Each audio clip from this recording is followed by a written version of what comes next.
Son las 10 de la mañana con 22. Aquí en el estudio ya nos acompaña Isel Guerra para seguir revisando información internacional. Segunda actualización de la mañana, Isel.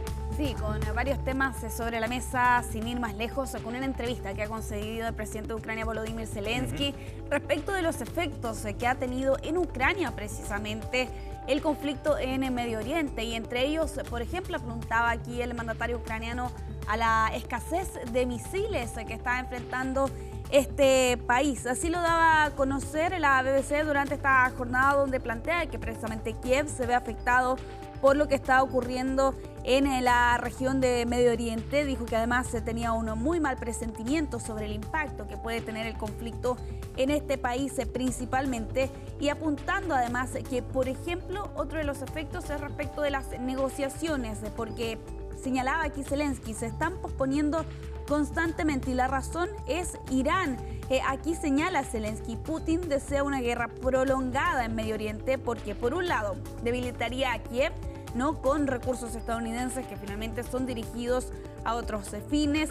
Las reservas y los fabricantes estadounidenses evidentemente tienen un nuevo foco, y ese es precisamente lo que ha estado ocurriendo entre Estados Unidos, Israel e Irán. Y, por ejemplo, Zelensky planteaba que al mes Estados Unidos se fabrica entre 60 a 65 misiles Patriot, pero que, sin embargo, planteaba, según las cifras de Zelensky, solo el primer día de bombardeos entre Estados Unidos e Israel contra Irán habían lanzado 800. Por tanto, señalaba aquí el presidente ucraniano, existe un temor precisamente de que esa utilización de misiles finalmente termine impactando a Ucrania en medio de este conflicto que ya lleva 4 años. Con ello, además, Seba, planteaba Zelensky el aumento en los precios de la energía y finalmente el rol que tiene Rusia en el resto de las naciones europeas ante la falta o el aumento de precios de los combustibles, y como eso también finalmente beneficia a Rusia pero perjudica a Ucrania en medio de un conflicto que está ocurriendo en otra región, pero que de todas formas termina por impactar a Kiev.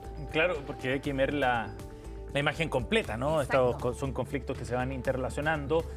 Generan más capacidad de acción para algunos, menos para otros también. Irán, me imagino que lamenta de alguna forma el no poder recibir quizás más apoyo del que podría de parte de Rusia, que tiene el frente abierto en la guerra con Ucrania, y así se van generando interconexiones. Pero es interesante ver cómo un conflicto va afectando al otro, sobre todo cuando se extiende mucho, como ha pasado en la guerra en Medio Oriente.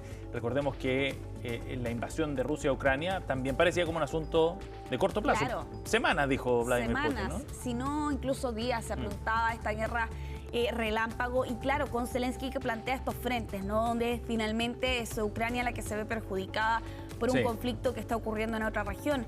Apunta ya a las negociaciones, y lo cierto también es que, si bien no se habían logrado notables avances en esas conversaciones, sí marcaba cierto rumbo o ritmo, al menos, de lo que habíamos estado viendo respecto del último año, ¿no? Al menos lo que había ocurrido en las últimas semanas, con conversaciones, con diálogos entre las delegaciones de Rusia y de Ucrania, respectivamente con Estados Unidos, ¿no?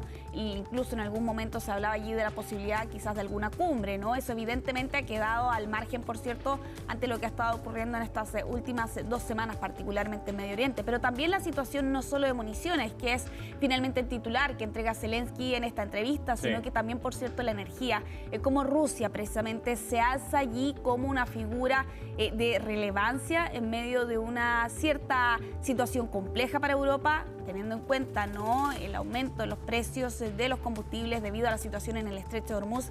Y claro, como Rusia precisamente cambia, ¿no?, ese juego, se convierte en un proveedor diferente ahora precisamente para algunas naciones europeas, y eso precisamente beneficia a la maquinaria de guerra, ¿no?, que tiene Rusia en medio de este conflicto. Vamos a avanzar. Le hemos estado siguiendo la pista y el rastro a las jugadoras iraníes, ¿no?, de su regreso precisamente desde Australia hasta Irán.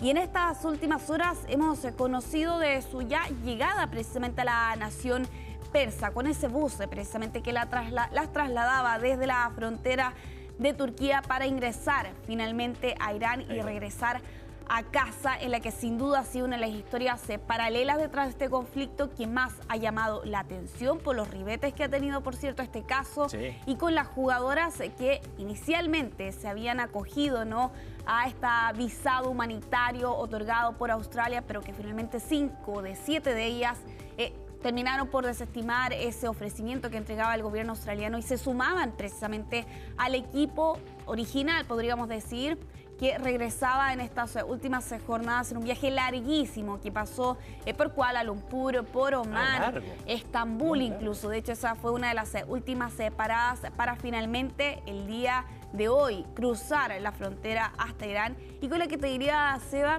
es una de las grandes preguntas. ¿Qué va a hacer precisamente de estas jóvenes, de estas mujeres?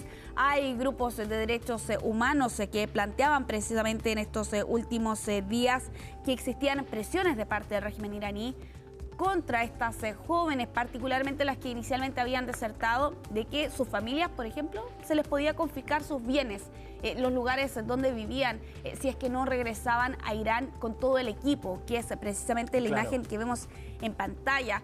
Cuando en Irán también hay diferentes reacciones. Por ejemplo, el presidente del Parlamento de Irán, Mohammad Bagher Ghalibaf, señalaba que al regresar estas jóvenes habían decepcionado a los enemigos de Irán y que no se habían rendido ante lo que, asegura él, era el engaño y la intimidación de los elementos anti-iraníes, haciendo alusión, por cierto, a Australia, que había concedido este visado humanitario a estas jóvenes, ¿no? Entre ellas 6 jugadoras y una figura del cuerpo técnico, entre ellos también la capitana del equipo femenino de fútbol de Irán, que también se sumaba, por cierto, a este grupo que buscaba desertar, pero que finalmente entregaba sus visados y regresa con ellos hasta su nación, en esta imagen que están viendo ustedes ahí en pantalla de esta jornada.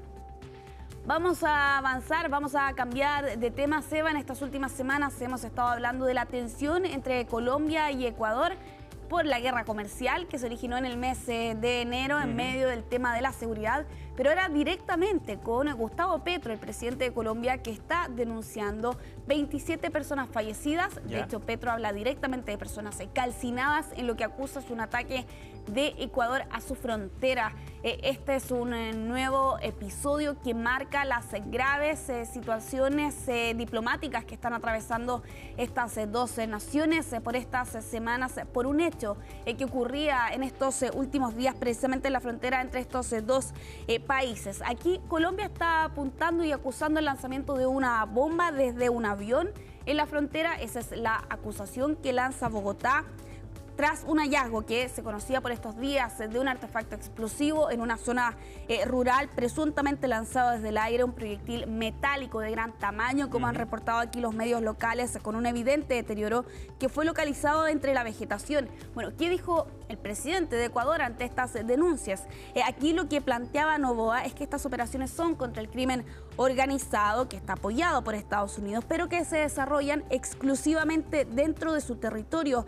Por tanto, señalaba que las declaraciones de Petro eran falsas y que ellos están actuando en su territorio, no en el suyo, haciendo alusión a Colombia. Respecto de precisamente esa respuesta que entregaba Noboa, Petro también respondía por su parte, apuntando que la declaración de su par ecuatoriano no es creíble. Al menos eso planteaba, por cierto, el día de ayer por la mañana, en medio de un deterioro de las relaciones entre estos dos países, con la guerra comercial que hemos visto comenzó a inicios de este año y ahora directamente con estos episodios que han marcado las relaciones entre estos dos países, particularmente en la frontera. La información internacional junto a Isel Guerra a esta hora de la mañana. Gracias, Isel. Nos vemos, Seba. Está muy bien, nos vemos. 10 de la mañana con 30 minutos. Nos vamos a ir con esta información a una pausa. Aquí en CNN Chile Radio tenemos una temperatura a esta hora acá en Santiago que ya supera los 20 grados largamente, después de una mínima cercana a los 11. La temperatura ya se empina cerca de los 21, máxima de 30 para el día de hoy. Corte y ya seguimos.